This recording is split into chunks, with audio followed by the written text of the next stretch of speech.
ఇదిగో drivers, conductors and constables అందరూ ఇక్కడే ఉన్నారు. మ్యాటర్ ఏంటంటే ఈ యూనిఫామ్ వచ్చేసరికి మా అన్నమాచార్య యూనివర్సిటీ ల్యాబ్ యూనిఫామ్ అనమాట. సో, ఈ యూనిఫామ్ వేసుకొని ఖచ్చితంగా మ్యాండేటరీ. అండ్ నాకైతే టుడే ఇంజినీరింగ్ వర్క్‌షాప్ ఉంది. అదే చెక్కలు కూసే పని. సో, నేనైతే ల్యాబ్‌కెళ్ళిపోయి ల్యాబ్ అయిపోగొట్టి మళ్ళీ రిటర్న్ వచ్చేసా. అండ్ మీ ఫ్రెండ్ ఎవరైతే యూనిఫామ్ వేసుకుంటే కండక్టర్ అండ్ ఇలా బస్ డ్రైవర్‌లాగా కనిపిస్తారో వానికి ఈ వీడియో షేర్ చేసి ట్యాగ్ చేయండి. అండ్ ఈవినింగ్ మన ప్లాన్స్ ఏంటో తెలుసు కదా! నేనైతే ఇంకా జిమ్‌కి రెడీ అయిపోయినా. నేనైతే ప్రీ వర్కౌట్ కింద 2 బనానాస్ తీసుకున్నా.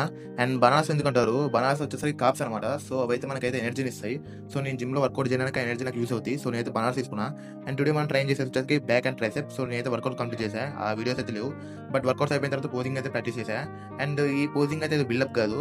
బికాస్ మనం పోజింగ్ చేయడం వల్ల మనకైతే మజిల్ ఇంబాలెన్స్ ఏమన్నా తెలుస్తది. సో, దానివల్ల పోజింగ్ చేస్తాం. సో, అదైతే బిల్డప్‌కి అయితే కాదు. అండ్ మొత్తం అయిపోయిన తర్వాత రూమ్‌కి అయితే రిటర్న్ వచ్చేసా. అండ్ నెక్స్ట్ మనకు వాకింగ్ ఉంది. సో, వాకింగ్‌కి వెళ్ళిపోయా. అండ్ వాకింగ్ అయిపోయిన తర్వాత మళ్ళీ రూమ్‌కి రిటర్న్ వచ్చేసా. అండ్ మా ఫ్రెండ్ ఏమో చాలా పద్ధతిగా పాలకోవ తింటున్నాడు. మీరైతే చూడొచ్చు. అండ్ నేను కూడా కాస్త తిని నిద్రపోయినా. అండ్ వీడియోస్ అయితే చూస్తున్నారు కానీ ఫాలో అయితే కొట్టడం లేదు. సో, ఫాలో చేయడం మర్చిపోకండి. సో, అప్పుడే కదా నా వీడియోస్ మీకు మళ్ళీ వస్తాయి. అండ్ నేను కూడా కొంచెం ఇంప్రూవ్ అవుతా వీడియోస్ చేయడంలో.